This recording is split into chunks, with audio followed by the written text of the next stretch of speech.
Selamat bertemu kembali Sobat Sejarah. Salam sejahtera. Semoga semuanya sehat selalu dan semangat untuk belajar tetap ada. Kembali bertemu dengan saya Pak Adi untuk pertemuan yang berikutnya, yaitu Indonesia di era demokrasi terpimpin. Indikator pencapaian kompetensi yang diharapkan dari materi kita saat ini adalah: satu, siswa diharapkan memahami tentang apa itu demokrasi terpimpin, latar belakangnya bagaimana bisa muncul demokrasi terpimpin, dan kapan berlakunya demokrasi terpimpin di Indonesia. Ya. Terus yang kedua yaitu bagaimana ciri-ciri kehidupan bangsa Indonesia di era demokrasi terpimpin. Dan yang ketiga adalah peristiwa-peristiwa politik dan ekonomi apa yang menandai pada era demokrasi terpimpin. Pengertian demokrasi terpimpin. Demokrasi terpimpin di Indonesia itu berlangsung tahun 1959 sampai 1965. Ada yang mengatakan 1966 itu dikaitkan dengan keluarnya Super Semar, Surat Perintah 11 Maret. Sedangkan tahun 65 itu dikaitkan dengan peristiwa Gerakan 30 September PKI. Demokrasi terpimpin bisa diartikan adalah sebuah sistem pemerintahan yang menganut paham demokrasi, di mana seluruh keputusan serta pemikiran itu berpusat pada presiden sebagai kepala negara sekaligus sebagai kepala pemerintahan. Dalam hal ini adalah Presiden Soekarno. Apa sebenarnya yang melatar belakangi terjadinya peristiwa Dekret Presiden 5 Juli 59 sehingga kemudian melahirkan demokrasi terpimpin di Indonesia?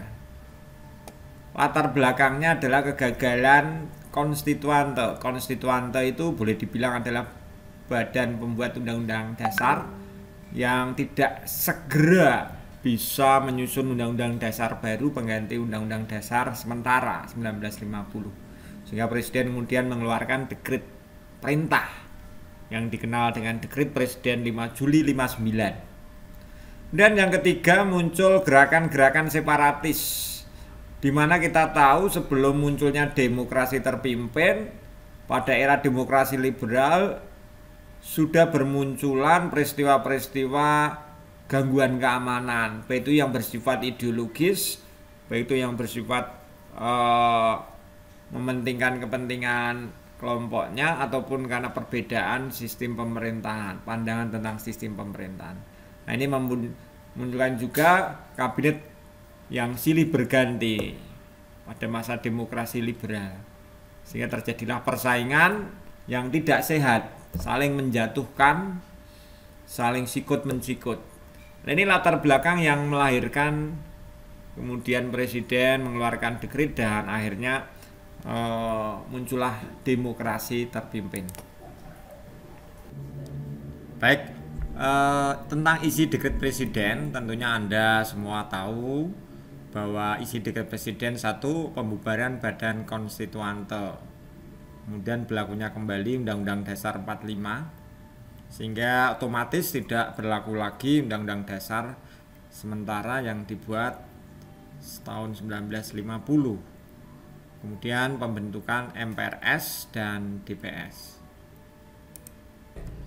Ciri-ciri kehidupan berbangsa dan bernegara di negara kita ditandai antara lain: satu, adanya dominasi presiden serta tidak berfungsinya lembaga tertinggi dan lembaga tinggi negara lainnya seperti MPRS. Kemudian ada DPAS, itu menjadi tidak lagi berfungsi untuk mengontrol kekuasaan dan kewenangan presiden. Kemudian yang kedua, ciri yang menandai dalam kehidupan berbangsa dan bernegara pada era demokrasi terpimpin adanya paham komunis yang berkembang.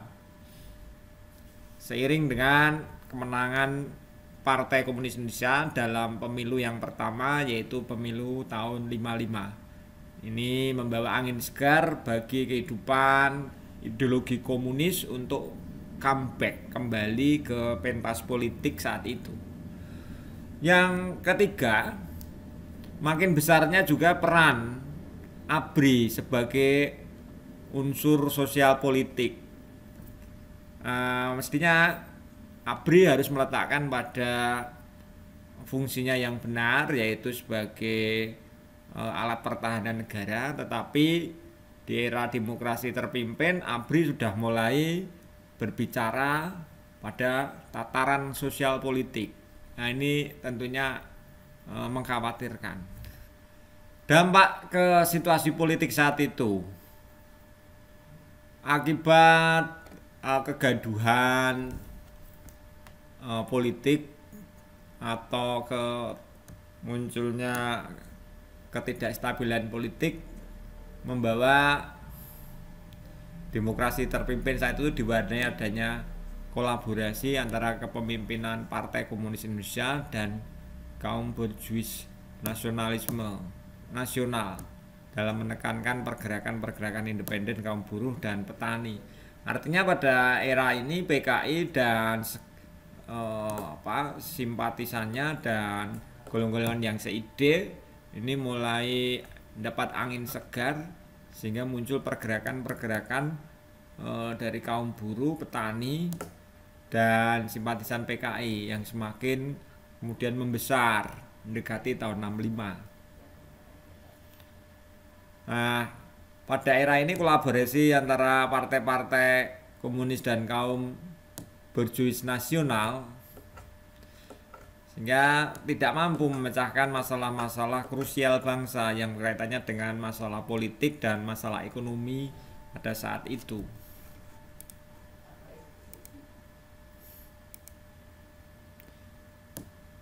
Di sektor ekonomi, pendapatan ekspor Indonesia menurun, cadangan devisa menurun, kemudian yang terjadi adalah inflasi yang terus membumbung tinggi.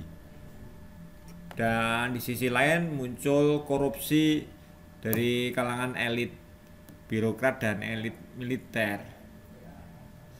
Ditambah situasi politik itu yang tidak stabil atau dalam pemahaman yang labil, sehingga rentan banyak terjadinya demonstrasi unjuk rasa dari kalangan buruh, petani, dan mahasiswa.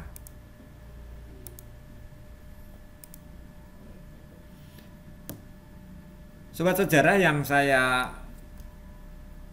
banggakan, perlu dicatat bahwa pada saat itu juga ciri-ciri kehidupan bangsa Indonesia dalam bidang politik, diantaranya adanya penyimpangan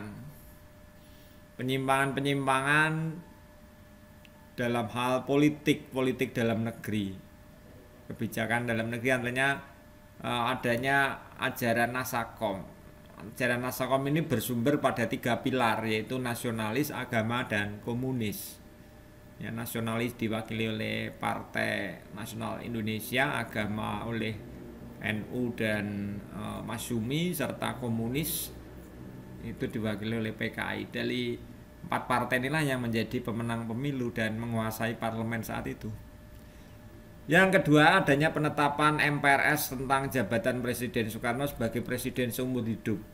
Nah, pengangkatan Presiden Soekarno sebagai presiden seumur hidup ini jelas melanggar Undang-Undang Dasar 45, karena sesungguhnya jabatan presiden itu dibatasi. Tapi yang terjadi pada saat era demokrasi terpimpin ini justru presiden diangkat oleh MPR sebagai presiden seumur hidup. Kemudian pembubaran DPR hasil pemilu tahun 55. Ini di luar nalar karena DPR yang merupakan produk dari rakyat lewat pemilihan umum ini justru dibubarkan oleh presiden. Kemudian presiden membentuk DPR tandingan yang disebut dengan DPR GR atau Dewan Perwakilan Rakyat Gotong Royong yang anggotanya adalah orang-orang yang dekat dengan presiden.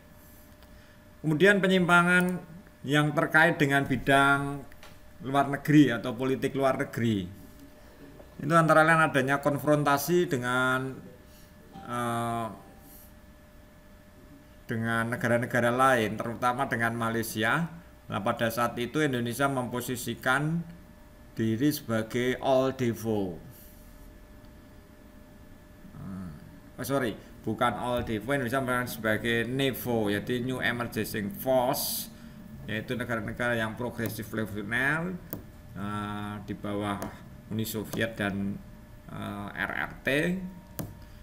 Sedangkan negara-negara barat yang disebut all devo merupakan negara-negara kapitalis imperialis, yaitu di bawah pimpinan Amerika Serikat, Inggris dan sekutunya. Kemudian adanya pelaksanaan politik mercusuar. Jadi politik mercusuar itu sebenarnya politik yang ingin mencitrakan diri. Indonesia ingin mencitrakan diri dengan berbagai pembangunan-pembangunan yang sesungguhnya hanya untuk pencitraan. Karena proyek-proyek ini yang dibangun, yang diadakan ini sesungguhnya tidak sesuai dengan kemampuan ekonomi bangsa saat itu. Misalnya kita ambil contoh adanya pembangunan GOR, gedung olahraga yang dikenal dengan Istora. Ini memakan anggaran yang sangat besar. Kemudian adanya Monas, Monumen Nasional. Kemudian ada jembatan Ampera di Palembang.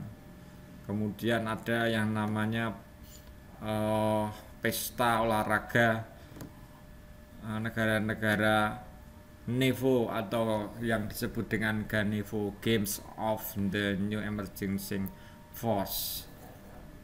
Kemudian yang kelima, kebijakan politik luar negeri yang menyimpang adalah pembentukan poros Jakarta, Peking dan Pyongyang. Jadi ini poros kerjasama di antara negara-negara yang berideologi komunis, dan Indonesia mulai condong ke sana.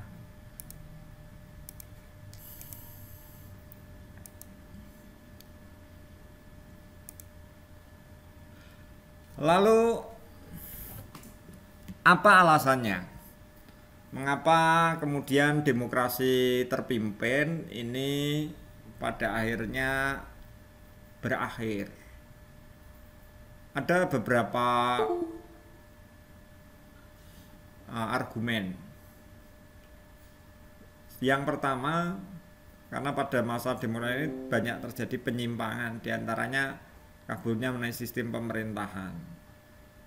Kemudian parlemen juga menjadi lemah, jaminan hak dasar warga negara masih lemah, kemudian terjadinya sentralisasi kekuasaan antara pusat dan daerah, sehingga semua terpusat di pusat, di Jakarta, dan langsung dipegang oleh presiden. Kemudian terbatasnya kebebasan pers. Ini yang kemudian menyebabkan demokrasi terpimpin berakhir. Baiklah para siswa, sobat sejarah semua,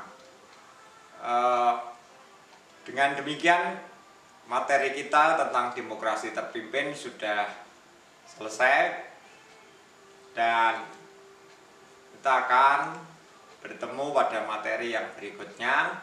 Namun nanti ada tugas-tugas yang harus dikerjakan.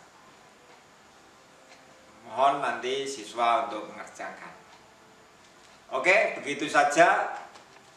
Selamat berjumpa kembali di materi berikutnya. Salam sejarah.